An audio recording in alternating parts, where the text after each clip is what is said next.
जब तक जिएंगे मोहब्बत करेंगे। दूर किसी जंगल में चंबेली कवि अपने पति कालू कव्वे के साथ रहती थी। चंबेली कवि पतिव्रता कवि थी। वो अपने पति से बहुत ज़्यादा प्यार करती थी, लेकिन कालू कौवा उससे प्यार नहीं करता था। वो लफंगा था। कालू कौवा चंबेली कवि से प्यार का सिर्फ दिखावा करता था। वो दूसरे जंगल में रहने वाली सुंदरी कवि से प्यार करता था। इस तरह थोड़ा समय गुजरने के बाद कालू कौवा अपनी पत्नी से कहता है, सुनो चंबेली कवि, मैं दूसरे जंगल जा रहा हूँ, मुझे एक जरूरी काम है, तुम अपना ख्याल रखना। वो तो ठीक है, लेकिन आप हर दूसरे दिन दूसरे जंगल क्यों जाते हो? आखिर ऐसा क्या जरूरी काम होता है कि आपको 2 दिन वहाँ रुकना पड़ता है? आप ऐसा करो, मुझे भी अपने साथ लेकर चलो। चंबेली तुम समझा करो, मैं ज़रूरी काम से जा रहा हूँ, मैं जल्दी 2 दिन में वापस आऊँगा, तुम चिंता मत करो, तुम अपना ख्याल रखो। इतना बोल के कालू कौवा पास वाले जंगल में सुंदरी कवि से मिलने चला जाता है। सुंदरी कवि कालू कौवे का इंतजार कर रही होती है। अरे ये कितनी देर हो गई है, अभी तक कालू नहीं आया, पता नहीं कहाँ रह गया है। तभी वहाँ कालू कौवा आ जाता है और सुंदरी कवि मुंह फैला के बैठ जाती है। उसे बहुत गुस्सा आता है। कालू कौवा बोलता है, क्या हुआ मेरी प्यारी? कालू, मैं तुम्हारा कब से इंतजार कर रही हूँ, तुमने इतनी देर क्यों लगा दी? अरे सॉरी यार, मुझसे देर हो गई। अच्छा ये देखो, मैं तुम्हारे लिए गर्मा गर्म पकोड़े लेकर आया हूँ, चलो मिलकर गर्मा गर्म पकोड़े खाते हैं और मौसम का एंजॉय करते हैं। क्या पकोड़े लाए हो? हाँ सुंदरी, ये लो और एंजॉय करो।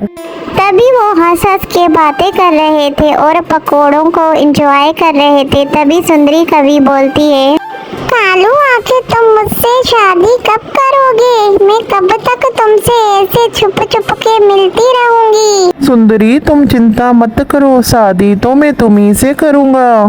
अच्छा सुंदरी, मेरे लिए एक गाना तो गा के सुना दो। तुम्हारे सिवा कुछ ना चाहत करेंगे कि जब तक जिएंगे मोहब्बत करेंगे। मैं इतना प्यार करती हूँ तुमसे। कालू कौवा और सुंदरी कवि ऐसे ही एक दूसरे से मोहब्बत की बातें कर रहे थे। तभी टुनटुनी चिड़िया उन्हें देख लेती है। अरे ये तो अपने जंगल का कालू कौवा है, ये सुंदरी कवि के साथ क्या कर रहा है? मैं अभी जाके चंबेली कवि को बताती हूँ। टुनटुनी जल्दी से जाकर सीधा चंबेली कवि के पास जाती है। अरे टुनटुनी बहन, यहाँ कैसे आना हुआ? रुकिए, मैं आपके लिए पानी भर के आती हूँ। अरे चंबेली बहन, मुझे पानी वानी नहीं पीना, आप ये बताएं आपका पति कहाँ है? वो तो एक जरूरी काम से दूसरे जंगल गए हुए हैं। चंबेली बहन, आपके पति कोई काम वाम करने नहीं जाते, वो आपको धोखा दे रहे हैं। मैं अपनी इन आँखों से देख के आई हूँ, वो दूसरे जंगल में किसी कवि से बात कर रहे थे। टुनटुनी, आप ये कैसी बातें कर रही हो? ऐसा नहीं हो सकता, मेरे पति मेरे देवता हैं। आपकी हिम्मत कैसे हुई ये बात करने की? आप यहाँ से चली जाएं। बेचारी टुनटुनी वहाँ से उदास होकर चली जाती है। वहाँ से जाकर एक नदी के किनारे पर बैठकर सोचने लगती है। तभी वहाँ पे हरी तोती आ जाती है। वो सारी बात हरी तोती को बता देती है। तभी हरी तोती उसे बोलती है, हमें चंबेली कवि की मदद करनी चाहिए। फिर दोनों मिलकर उसी जंगल में जाते हैं जहाँ कालू कौवा सुंदरी कवि से मिलने गया था। फिर क्या देखती हैं? ये लो सुंदरी कवि, मैं तुम्हारे लिए पायल लाया हूँ।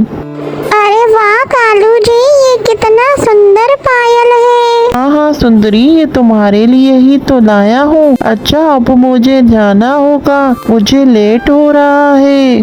जब कालू कौवा वहाँ से चला जाता है तभी हरी तोती और टुनटुनी सुंदरी के पास आते हैं और उससे पूछती है, तुम इस कौवे को जानती हो? हाँ, ये कौवा मेरा दोस्त है और हम दोनों जल्द अज जल्द शादी करने वाले हैं। क्या ये लुच्चा लफंगा कौवा तुम्हारा दोस्त है और तुम उससे शादी करोगे? लेकिन ये कौवा तो पहले से ही शादीशुदा है। आप क्यों उसका घर खराब कर रही हो? मैं क्यों किसी का घर खराब करूंगी? मुझे तो ये भी नहीं पता कि वो शादीशुदा है। क्या आप लोगों के पास इसका कोई प्रूफ है? आप ये साबित कर सकती हो कि वो कौवा शादीशुदा है? सुंदरी कवि, तुम हमारे साथ चलो, दूध का दूध और पानी का पानी हो जाएगा। उसके बाद हरी तोती और टुनटुनी चिड़िया सुंदरी कवि को चंबेली के घर लेकर जाते हैं। जब वो वहाँ पहुँचते हैं तो टुनटुनी चंबेली से बोलती है कि दरवाजा खोले, उससे कोई मिलने आया है। फिर चंबेली बाहर आ जाती है। चमेली बहन, क्या आप इस कवि को जानती हो? नहीं, मैं तो इनको पहली बार देख रही हूँ। कौन है ये?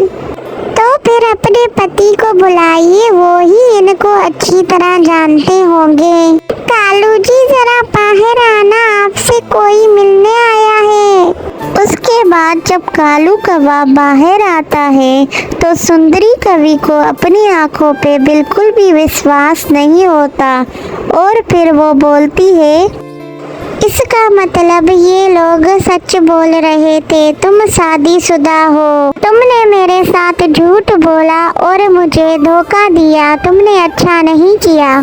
सुंदरी कवि, मुझे माफ कर दो, मैं ऐसा नहीं चाहता था। कालू, मैं तुझे कभी माफ नहीं करूंगी। ये लो अपनी पायल, अपनी बीवी को दे दो। कालू जी, आपने मेरी पायल भी इसको दे दी। आपने तो मेरे साथ विश्वासघात किया है। मैं आपसे बात नहीं करूंगी। तुमने मुझे भी धोखा दिया है। मैं तुझे कभी माफ नहीं करूंगी। सुंदरी बहन, आप इसे माफ कर दे। मैं इनकी तरफ से आपसे माफी मांगती हूँ। चमेली बहन, तुम कितनी अच्छी हो, तुम इसके साथ क्यों रह रही हो? ये तो एक नंबर का निकम्मा और धोखेबाज है। ये बोल के कवि वहाँ से चली जाती है। टुनटुनी, मुझे माफ कर दो, मैंने तेरी बातों पे विश्वास नहीं किया। तुम कितनी अच्छी हो, तूने हमारा घर टूटने से बचा लिया। मुझे माफ कर दो। नहीं नहीं चमेली बहन, इसमें माफी की क्या बात है? तुम तो मेरी एक अच्छी दोस्त हो, मैंने तो बस तुम्हारी मदद की है। फिर टुनटुनी और हरी तोती भी अपने घर चली जाती है।